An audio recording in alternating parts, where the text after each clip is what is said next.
भक्तों, अपने मन एवं वाणी को पवित्र करने के लिए संसार की आसक्तियों से हटाकर कुछ क्षण हरि नाम प्रभु नाम संकीर्तन का सहारा लेते हैं।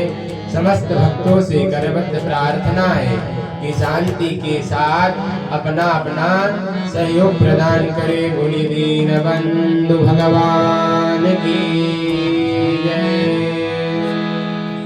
हरे रामा राम राम सीता राम